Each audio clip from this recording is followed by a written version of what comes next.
Alors, ce qui m'intéresse ce matin, c'est que vous travaillez en ce moment sur le virus. Nous sommes d'accord. Je travaille, mais pas forcément au labo, puisque on travaille sur ordinateur avec un collègue, et puis c'est tout. On n'a pas d'expérience, on peut dire, mais l'expérience vient de la maladie elle-même, de toutes les mesures qui sont faites actuellement dans les laboratoires sur les patients. Et vous êtes arrivé à certaines conclusions.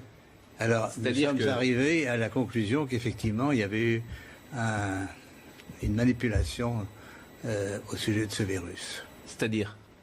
Eh bien, qu'une partie, je ne dis pas le total, n'est-ce pas, mais il y a un modèle qui est évidemment le virus classique, et là c'était un modèle surtout venant de la chauve-souris, mais à ce modèle, on a par-dessus ajouté des séquences notamment du VIH, le virus du sida.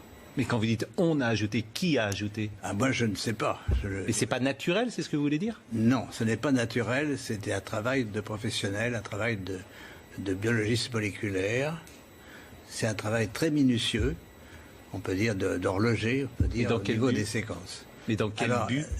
Dans quel but, ça n'est pas clair.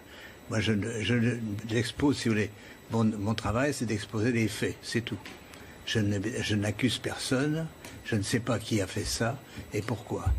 La possibilité, c'est peut-être que ils ont voulu faire, on ne sait pas, on a voulu faire un vaccin contre le sida.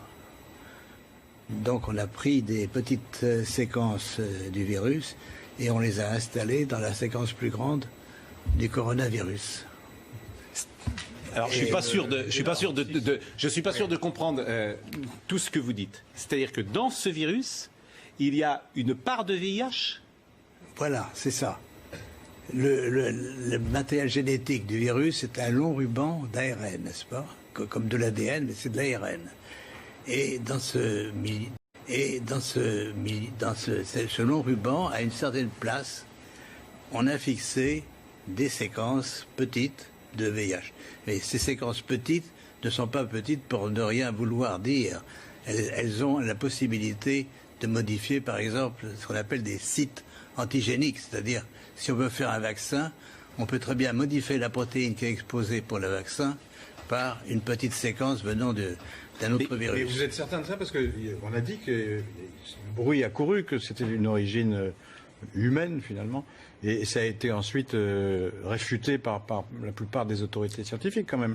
Il y a quand même une volonté d'étouffement, si vous voulez.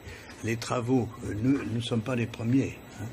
Un groupe de chercheurs indiens, très, très renommés, avait publié la même chose. On les aura forcés à rétracter. Et on les a forcés comment? C'est-à-dire, c'est annulé.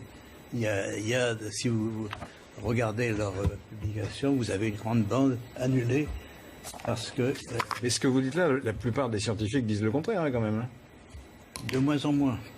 De moins en moins. Si vous voulez, ceci est arrivé au début de cette année et on voit de plus en plus de travaux qui suggèrent, mais moi je suis, on peut dire, hors d'âge.